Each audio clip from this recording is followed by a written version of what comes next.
నమో శ్రీనివాసాయ నమః. నమో వెంకటేశాయ నమః. అందరికీ నమస్కారం అండి. ప్రతిరోజు రాశి ఫలితాలు తెలుసుకోవడానికి ఇంకా మన ఛానల్ సబ్స్క్రైబ్ చేసుకోకపోతే ప్లీజ్ సబ్స్క్రైబ్ చేసుకోండి. లైక్ చేసి మీ పూర్తి సపోర్ట్ మన శ్రీనివాస ఛానల్ కి ఇవ్వండి. ఈ వారం రాశి ఫలితాలలో గోచార్య రీత్యా వృషభ రాశి వారు ఎటువంటి శుభాశుభ ఫలితాలను పొందుతారో తెలుసుకోవడానికి ఈ మన వీడియోని ఎక్కడా స్కిప్ చేయకుండా చివరి వరకు చూడండి.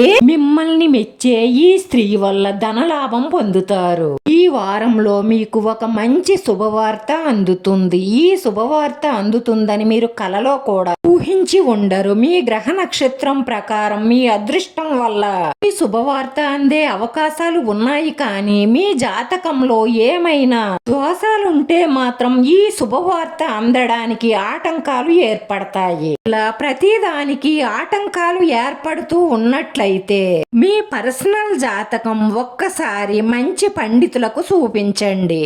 మేము చెప్పే ఈ జాతకం గోచారం ప్రకారం చెప్తున్నాము కాబట్టి గోచారం ఫలితాలు 60% వరకే మీకు ఉపయోగపడతాయి. మేము చెప్పిన ప్రకారం జరుగుతూ ఉన్నట్లయితే మీకు గోచారం ప్రకారం జరుగుతున్నట్లు. ఒకవేళ జరగడం లేదు అంటే మీ పర్సనల్ జాతకం తప్పకుండా ఒక్కసారి చూపించండి. వస్త్ర వాహన ఆభరణాలను పొందుతారు. మీరు తలపెట్టిన ప్రతి కార్యక్రమంలోనూ కూడా విజయం సాధిస్తారు. ధైర్య సాహసాలు ప్రవర్తిస్తారు. శుభవార్తలు అందుకుంటారు. నష్టం కలగకుండా ఉండాలి అంటే మీరు చాలా ముందు చూపుతో వ్యవహరించవలసి ఉంటుంది. విదేశీయాన ప్రయత్నాలు సులభంగా పూర్తవుతాయి.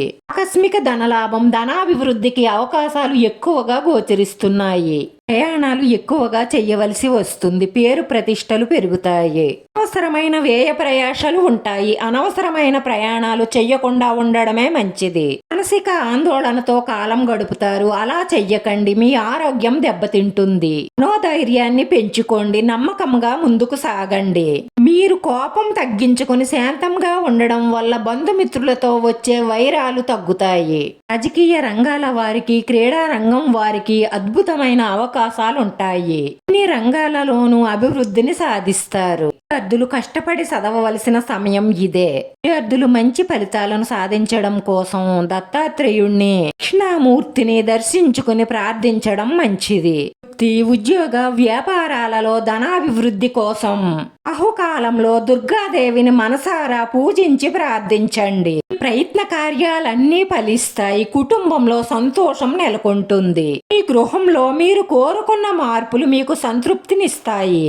కొన్ని ముఖ్యమైన కార్యక్రమాలు వాయిదా వేసుకోవడమే మంచిది. స్థానచలన సూచనలు గోచరిస్తున్నాయి. మీ సన్నిహితులతో విరోధాలు ఏర్పడకుండా మీ నోటిని అదుపులో ఉంచుకోండి. మానసిక ఒత్తిడిని దరి చేరనివ్వకుండా ఉంటే ఆరోగ్యం మెరుగుపడుతుంది. ఈ రాశి వారి పరిహారంలో స్త్రీలు గణపతి ఆలయానికి వెళ్లి స్వచ్ఛమైన కొబ్బరి నూనెతో దీపారాధన చేసి గణపతి పప్ప మోర్య అన్న మంత్రాన్ని 18 సార్లు జపించడం వల్ల ఇన్ని శుభ ఫలితాలు పొందడమే కాకుండా మనసులో ఉన్న మంచి సంకల్పాలన్నీ నెరవేరి మానసిక ప్రశాంతతను పొందుతారు. వీడియో నచ్చితే లైక్ చేయండి, షేర్ చేయండి. మీ లైక్ మాకు ఎంతో విలువైంది. మీరు లైక్ చేయడం వల్ల ఈ వీడియో కొంతమందికి చేరుతుంది. ఈ రాశి వారి అదృష్ట సంఖ్య, ఈ రాశి వారికి కలిసొచ్చే రంగు గోధుమ రంగు. మన శ్రీనివాస ఛానల్ ఆదరించండి. అందరికీ ధన్యవాదాలండి. నమో వెంకటేశాయ నమః.